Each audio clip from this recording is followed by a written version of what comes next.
Gabriel Siria Levario, mejor conocido como Javier Solís, nació el 1 de septiembre de 1931 en el Hospital Homeopático de la Ciudad de México.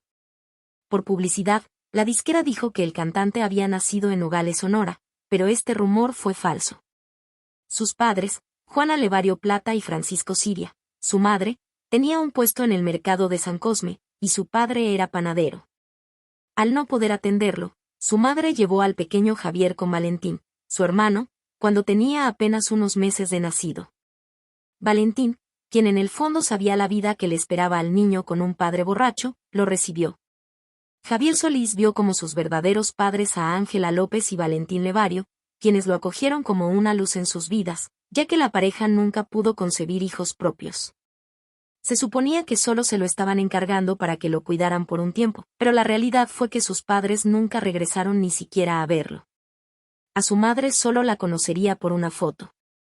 Fue en Tacubaya donde creció y pasó los mejores años de su infancia y adolescencia, con amigos que aún frecuentaba siendo ya famoso. Javier tenía 10 años cuando, al regresar de la escuela hacia su casa, vivió uno de los momentos más difíciles y que nunca olvidaría, la muerte de su mamá Ángela, la única persona de la que había recibido amor, atención y cuidados. Sintió como su mundo se le caía a pedazos y dejó de hablar por un tiempo. Su madre se había ido y, de alguna manera, él lo manifestó. Su padre lo sacó de la escuela y se lo llevaba a la panadería donde trabajaba. También ayudaba en los mercados, donde se ganaba algunas monedas cargando bolsas o recogiendo botellas de vidrio, pero no había dinero que alcanzara. Intentó trabajar en un taller mecánico, pero no le gustaba cuando se llenaba su ropa de grasa y mejor se salió. Desde entonces, su mejor amigo fue Chavita, andaban juntos por aquí y por allá. No tenían tiempo de hacer vagancias, ya que a ambos niños les habían dado responsabilidades de adultos, teniendo que llevar a casa aunque fuera unas pocas monedas para comer. Una anécdota que platicaba Javier fue cuando, en una ocasión, a su amigo Chava y a él se les ocurrió ir a conocer el mar en Veracruz. Por Rite llegaron a Puebla y estaban tan cansados que se quedaron dormidos en las bancas de un parque, hasta que un policía los despertó pensando que eran unos vagos y se los llevó detenidos por 15 días, hasta que la mamá de su amiguito logró ir por ellos y liberarlos. En 1944 comenzó a trabajar en un rastro, luego en diferentes carnicerías, hasta llegar a La Providencia, cuyo dueño era don David Lara Ríos. Javier ya estaba en su adolescencia y despertaba en él un profundo interés por las muchachas, convirtiéndose en un enamoradizo empedernido, sediento de vivir la vida. Javier se inscribió en el gimnasio del señor Aranda, cerca del Mercado Viejo de Tacubaya, donde practicaba box. Ahí le aconsejaban dedicarse profesionalmente a este deporte, pero Javier nunca quiso, ya que se sentía más atraído por ser cantante, una afición que tenía desde que pudo empezar a cantar. Su mamá Ángela le decía que lo hacía muy bonito y hasta su maestra de primaria quedó encantada con su peculiar voz. Conoció a don Ignacio Reyes, quien tenía un negocio de sombreros y también cantaba en el trío Los Jarochos. Con él tenía una buena amistad, ya que ambos compartían la misma pasión por cantar. Javier le pidió que le enseñara a tocar la guitarra. Otro episodio difícil para Javier fue cuando su padre adoptivo se unió a una mujer que no lo quería. Una noche, cuando su padre llegó indispuesto debido a unos tragos que había bebido, la mujer no lo dejaba entrar. Después de mucho insistir, su padre se terminó desquitando con el adolescente, algo que Javier no estaba dispuesto a tolerar. Tomó sus cosas y se fue de la casa. Sentirse indefenso, abandonado y vulnerable lo hizo deprimirse por un tiempo, pero su amor por la vida y el recuerdo de su madre adoptiva, doña Angelita, le dieron las fuerzas para seguir adelante. Javier fue un luchador incansable y, después de todo por lo que había pasado, ya no le tenía miedo a nada. En el Teatro Obrero, una carpa popular, se presentaba a cantar y recibía los aplausos de conocidos y amigos que lo apoyaron desde sus inicios. Un día, acompañando a su amigo Chava para visitar a su mamá en Cuernavaca, vieron un anuncio de un concurso afuera de una radiodifusora. Sin pensarlo, se inscribieron en el concurso, cantando a dúo y ganaron. Además de una remuneración monetaria, el premio incluía continuar cantando en un programa completo la semana siguiente. Don David Lara, el dueño de la carnicería La Providencia, siempre apoyó a Javier con su sueño de ser cantante y había comprobado el talento del joven artista. Así que lo mandó a que desarrollara su voz con el maestro Noé Quintero, quien también le había dado clases de canto a Pedro Infante. Este detalle hizo que Javier estuviera más que feliz, ya que Pedro era su ídolo. Mientras tomaba sus clases, participaba en los jueves de aficionados del Salón Obrero, donde casi siempre ganaba el concurso de canto. El dueño de la carpa le propuso trabajar como artista invitado, y para eso tenía que tener un nombre artístico para ser presentado ante el público.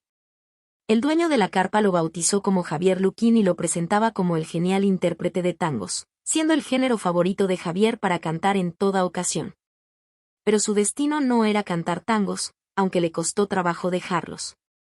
No fue hasta aquella época, cuando nació el bolero ranchero, con el que se sintió identificado.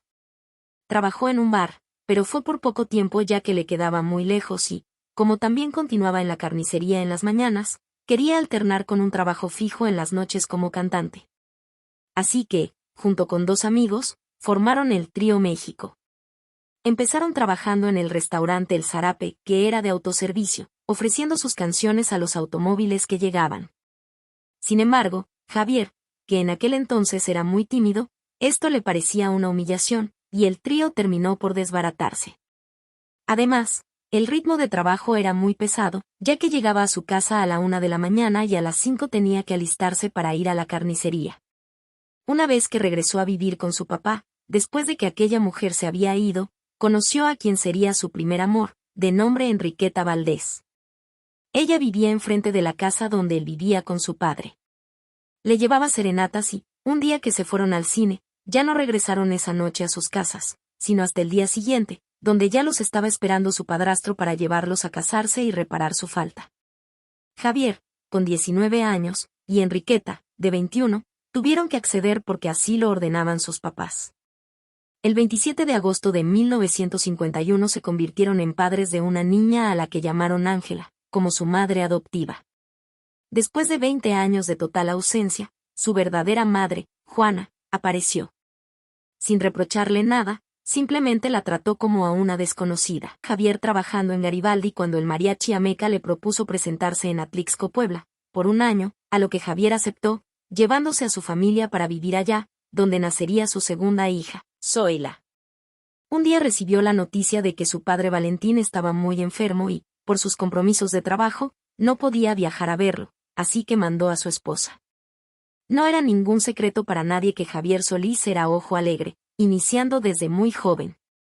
Una vez que se fueron su esposa y las niñas, se llevó a vivir a la casa a su amante, quien ya tenía una niña de él, que había nacido en 1953 igual que Zoila, la llamó Angélica.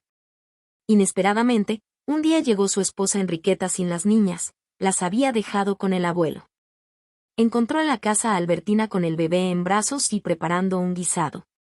Javier se encontraba muy indeciso y terminó corriendo a la pobre Enriqueta, quien muy triste se regresó a la casa de su suegro Valentín. Una vez terminado el contrato en Puebla, Javier regresó a la casa donde estaban su esposa e hijas. A Enriqueta le fue muy difícil perdonarlo, pero terminó cediendo.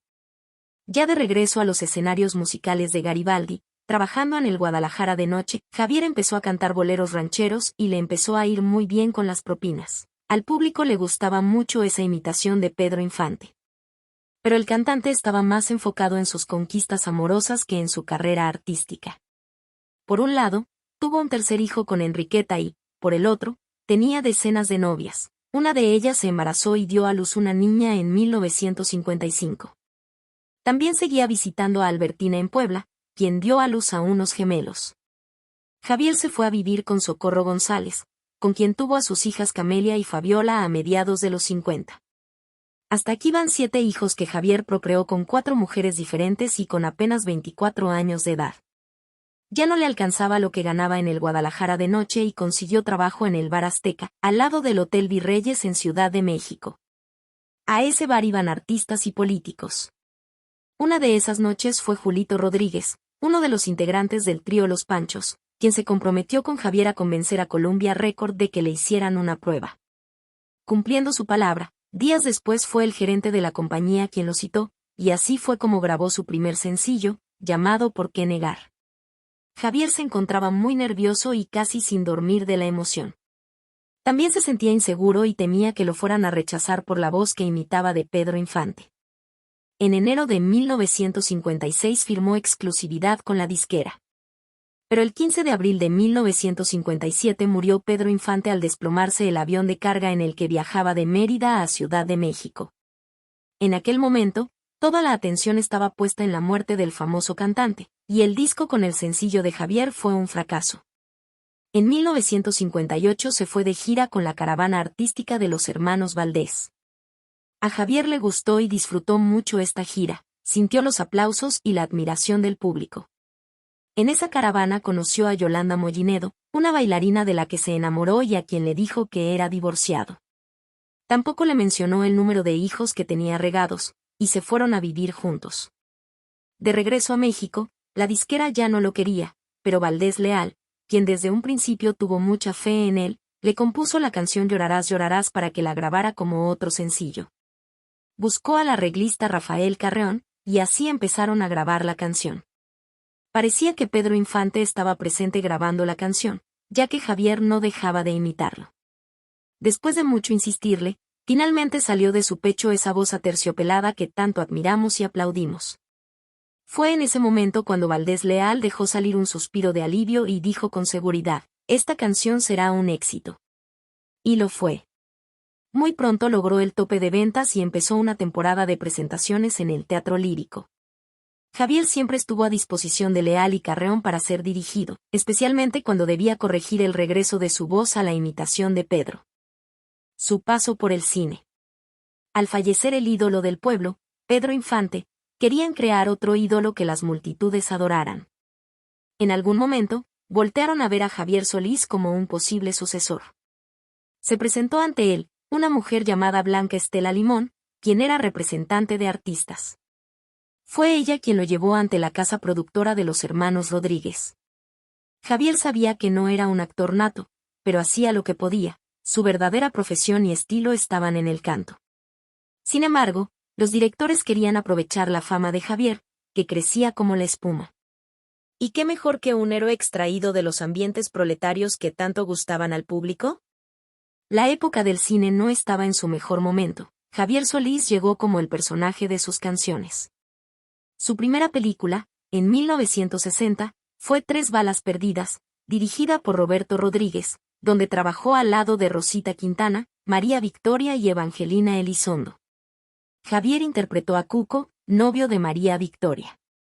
En cuanto al cine de corte ranchero, trabajó al lado de Antonio y Luis Aguilar, con directores como Miguel Zacarías y Emilio Fernández. Una de sus películas más recordadas es Un tipo a todo dar, dirigida por Fernando Cortés y filmada en 1962, donde interpretó a un provinciano que se convierte en protector de un sobrino huérfano en la capital, al lado de Dacia González. Su última película fue en 1966, Los Tres Mosqueteros de Dios, con Joaquín Cordero y Adalberto Martínez Resortes. En total, grabó 33 películas. En aquellos años, aún vivía con la bailarina Yolanda Mollinedo, pero esto no era impedimento para que Javier pretendiera a Blanca Estela Sáenz en 1960. La joven, con apenas 17 años y de ojos claros, nacida en Aguascalientes, trabajaba como modelo del maestro Agustín Lara y formaba parte del ballet de Ricardo Lamadrid. Ya se corría la voz de que el popular cantante era un mujeriego y que no se le ocurriera hacerle caso, por lo que Blanca siguió los consejos de sus compañeras. A Javier le fue muy difícil conquistar a quien sería su última esposa. Después de 3 meses de enviarle flores y regalos, Blanca quiso comprobar por sí misma si lo que se decía de Javier era cierto o no. Pero Javier estaba casado con Socorro González, con quien procreó 2 hijas. Aún así, le propuso casarse al estilo Jackie, a lo que ella aceptó. Blanca se llevó un tremendo susto cuando se dio cuenta de lo que se trataba. Las desventuras, el tiempo y los éxitos cosechados habían hecho que Javier Solís por fin sentara cabeza y quisiera dedicarse de tiempo completo a su nueva familia. En una entrevista, su viuda Blanca contaba que Javier era muy hogareño, después de terminar sus giras, le gustaba que Blanca le preparara su platillo favorito, que era arroz con guasontles y frijoles de la olla. Lo describía como alegre y juguetón, pero también como una persona a la que constantemente tenía que estar apapachando y mostrándole afecto. Le gustaba sentirse querido todo el tiempo. Antes de grabar, le gustaba tomar agua de limón con mucho hielo. En una ocasión, Se quedó afónico por 2 meses, lo que lo tenía muy preocupado, ya que, sin su voz, se quedaría sin trabajo. Le recomendaron descansar y probar un cambio de clima, por lo que Javier y su esposa decidieron irse unos días de vacaciones a Acapulco, lo que funcionó y recuperó de nuevo su gran voz. En 1959, durante su primera gira promocional por Estados Unidos, la disquera preparó un álbum de valses mexicanos con un enfoque diferente. En lugar de utilizar mariachis, el acompañamiento sería interpretado por una banda sinfónica compuesta por músicos mexicanos y estadounidenses, bajo la dirección y arreglos del músico Fernando Zenaido Maldonado. Este álbum, titulado Javier Solís con Banda, se grabó en los estudios de Columbia Records en Nueva York, siendo uno de los primeros proyectos de grabación multipista realizados por artistas latinoamericanos. Las ventas iniciales de este LP se destinaron a organizaciones benéficas, aunque tuvo poca aceptación en México. Años más tarde, fue digitalizado. De forma curiosa, en 1963, la disquera reutilizó la pista de voz de esta grabación y reemplazó el acompañamiento de banda con el del Mariachi Nacional de Arcadio Elías. El nuevo álbum se llamó Valses Mexicanos, y al ser digitalizado, se renombró simplemente Valses. Esta fue la primera reconstrucción técnica con la voz de Javier Solís mientras aún vivía, algo que muchos fanáticos del cantante no supieron hasta varios años después, gracias a los avances en técnicas de computación y multimedia que permitieron hacer una comparación posterior. En 1963, los agentes de Columbia en Nueva York empezaron a convencer a Javier de que ya era tiempo para que su música llegara a todos los rincones del mundo, y fue así como comenzó a grabar su álbum de boleros para buscar su internacionalización. Con canciones de Agustín Lara, María Greber y Consuelo Velázquez, incluyó temas como Solamente una vez, Bésame mucho, Vereda Tropical y Cuando vuelva a tu lado en el disco Javier Solís en Nueva York. Fue en esta época cuando Javier empezó a sufrir dolores en el abdomen. Estuvo internado en el Sanatorio de la Anda, donde fue atendido. Al sentirse mejor, se le recomendó que viera a un gastroenterólogo, pero, abrumado por todos sus compromisos, lo dejó para después. Todo estaba listo y en 1965 fue a grabar el disco hasta Nueva York, con los arreglos de Chuck Anderson. En aquella ocasión, Frank Sinatra llegó a los estudios de grabación. Fue un grato encuentro donde pudieron convivir un rato. Se dice que Frank era un gran admirador de Javier. Sin embargo, hay otra versión que dice lo contrario. Javier nunca estuvo en Nueva York. El álbum se grabó en México y fue en el país azteca donde Frank y Javier tuvieron este encuentro. En realidad, Frank no tenía ningún interés musical en Javier Solís ni pretendía que fuera el Frank Sinatra mexicano. Simplemente pasaron un rato agradable y nada más. En 1962 y 1963, Javier Solís grabó 2 de sus discos más emblemáticos, Fantasía Española y Trópico, ambos con canciones del compositor Agustín Lara, consolidándose como uno de sus mejores intérpretes. Sus interpretaciones marcaron el inicio de una nueva era para la música de mariachi, ya que dejaron atrás los sones y la temática campirana, incorporando una lírica urbana y adaptando canciones latinoamericanas. Esto revitalizó el género y renovó el interés del público por la música ranchera. A comienzos de 1966, inició un nuevo proyecto discográfico con algunas de las canciones más famosas de los compositores puertorriqueños Rafael Hernández y Pedro Flores. No obstante, debido a problemas de salud, solo logró grabar la voz en 6 de las 8 pistas planificadas para el álbum. A pesar de esto, consiguió completar su otro álbum, Javier Solís con orquesta. Muerte. El 12 de abril de 1966, Javier, de 34 años, empezó a sufrir fuertes dolores abdominales que se agravaron con el paso del tiempo. Mientras tomaba medicamentos homeopáticos que solo calmaban temporalmente el dolor, fue internado en la clínica de Santa Elena para extirpar la vesícula. Mientras el cantante se encontraba convaleciente después de su cirugía, el encuentro entre sus 2 esposas, Socorro y Blanca Estela, fue algo con lo que Javier no contaba. Ambas querían permanecer en la habitación donde él se recuperaba y, al no ponerse de acuerdo, comenzaron una acalorada discusión. Javier, medio dormido, les dijo, «Aquí no, por favor». Ambas mujeres tomaron conciencia de que no estaban ayudando a la recuperación del esposo que compartían y terminaron con la discusión. Sin embargo, el estado de salud del cantante no mejoraba. Estando en ayuno estricto, indicado por su doctor, Javier no pudo esperar más y se bebió un vaso de agua. Según la autopsia, la causa de la muerte fue un desequilibrio hidroelectrolítico que le provocó un infarto el 19 de abril de 1966. Desde la muerte de Pedro Infante, Javier Solís había ocupado el sitio más alto en la canción popular, y su fallecimiento fue un duro golpe que sus admiradores nunca se esperaron. A sus 35 años, todavía le quedaban muchos años para seguir entregando su talento al público. Pero, ante los caprichos del destino, no hay nada que se pueda hacer. A su sepelio acudieron miles de personas para darle su último adiós. Fue sepultado en el Panteón Jardín, donde es visitado continuamente, siempre acompañado por ramos de rosas frescas. Pero Javier no descansaría tranquilamente, ya que las esposas y los hijos comenzaron a salir para reclamar su lugar y los bienes correspondientes, mostrando cada una el acta de matrimonio. Esto demostraba que el cantante usaba varios nombres, por lo que no era necesario divorciarse. A pesar de toda la descendencia que apareció después de su fallecimiento, legalmente solo sus esposas, Socorro y Blanca Estela, tuvieron derecho a la herencia. Además, las hijas mayores también recibirían regalías de los discos del cantante. Inmediatamente después de su fallecimiento, comenzaron a circular decenas de versiones sobre supuestas declaraciones en las que él aseguraba que su final estaba cerca, y algunas canciones parecían confirmarlo. A casi un mes de su deceso, Javier sonaba fuerte en la radio y en sinfonolas con el disco que, a manera de epitafio, contenía por un lado Amigo Organillero y por el otro Me Recordarás. Otra situación peculiar fue la insistencia de Felipe Valles en grabar apresuradamente discos y canciones, lo que en sus 10 años comprendió un total de 450 canciones. La afición de Javier Solís por los payasos de circo fue materializada por un bolero que le escribió el maestro Fernando Maldonado. Se ha hablado de algunas leyendas respecto a que el cantante participó de manera anónima en el circo Ateide, disfrazado de payaso triste, pero las fotografías que circularon no corresponden al intérprete.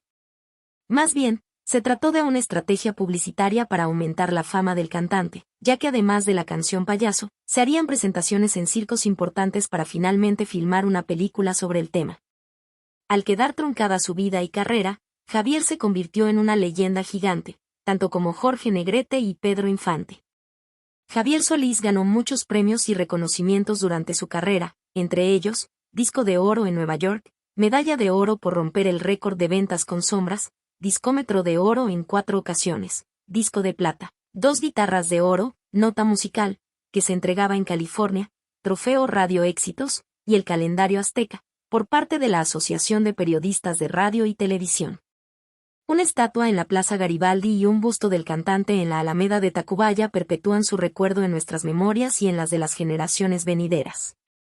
Así, llegamos al final de la historia de Javier Solís, un hombre cuya voz se convirtió en el símbolo del bolero ranchero y en un eco eterno del alma mexicana. Javier Solís, aquel joven de Tacubaya que creció entre calles polvorientas y sueños difíciles, logró inmortalizarse en la música a través de su inconfundible tono aterciopelado y su inquebrantable pasión por el canto. Desde sus humildes inicios, trabajando en carnicerías y cantando en las carpas populares, hasta convertirse en uno de los ídolos más grandes de México, su vida fue una constante lucha contra las adversidades. Nunca permitió que las circunstancias difíciles lo detuvieran. A pesar de las pruebas y errores de su vida personal, sus amores y desencuentros, y las numerosas veces en que el destino pareció jugarle en contra, Javier siguió adelante, dejando un legado que trasciende el tiempo y las modas. La carrera de Javier Solís fue corta, pero intensa, marcada por momentos gloriosos y decisiones difíciles.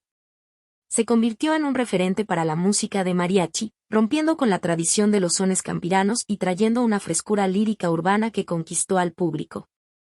Con cada interpretación, lograba transmitir emociones tan profundas que parecían surgir de lo más íntimo de su ser. Su legado musical incluye más de 4.500 canciones que siguen tocando el corazón de generaciones enteras. Con su partida, se apagó una de las voces más emblemáticas de la música mexicana. Sin embargo, su muerte no fue el final de su influencia ni de su presencia en la cultura popular. A lo largo de los años, sus grabaciones se han convertido en piezas esenciales para entender la historia del bolero ranchero y de la música romántica latinoamericana. Sus discos siguen sonando en las radios, en las serenatas, en las reuniones familiares y en los corazones de aquellos que alguna vez se han sentido tocados por la magia de su voz. Hoy, al recordar su vida y obra, no solo evocamos al cantante que llevó la música ranchera a nuevos horizontes, sino también al hombre, al ser humano que, con su voz y su talento, logró vencer las barreras sociales y artísticas de su época. Recordamos a Javier Solís como el artista que vivió sus sueños con intensidad, que amó profundamente y que supo expresar en cada canción los sentimientos más sinceros del alma humana. A pesar del paso de los años, Javier Solís sigue vivo en cada acorde de guitarra, en cada verso de sus canciones. Sus melodías nos acompañan como un amigo fiel, como un reflejo de nuestras propias vivencias y emociones. Y es que la música de Javier Solís trasciende las décadas porque es más que canciones, es el testimonio de una vida dedicada al arte, a la pasión y a la expresión de lo más profundo del espíritu mexicano. Hoy, despedimos su biografía con la certeza de que su legado continuará, que su voz seguirá resonando como un eco eterno en la música y en los corazones de quienes lo escuchan. Porque Javier Solís no fue solo el rey del bolero ranchero, fue y es un símbolo de la perseverancia, del amor y del inquebrantable espíritu de aquellos que buscan en la música la forma de expresar lo más íntimo de sus sentimientos. Javier, donde quiera que estés, tu voz sigue viva.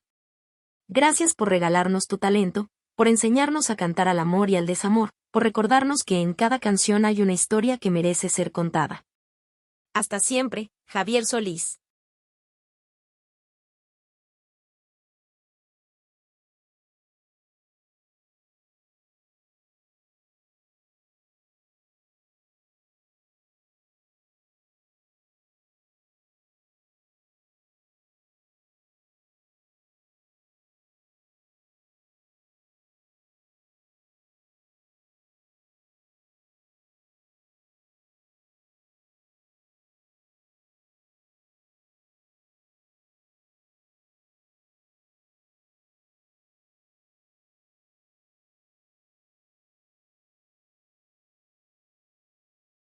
Javier Solís es uno de los grandes íconos de la música mexicana.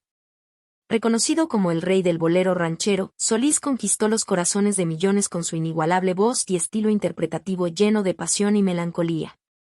Su capacidad para expresar el sentimiento del amor y el desamor lo convirtió en una leyenda de la música romántica. A lo largo de su carrera, dejó un legado imborrable con canciones como Sombras, Payaso y Luz de Luna, que continúan resonando en los corazones de sus admiradores. Javier Solís no solo fue un cantante excepcional, sino también un actor destacado en la época de oro del cine mexicano.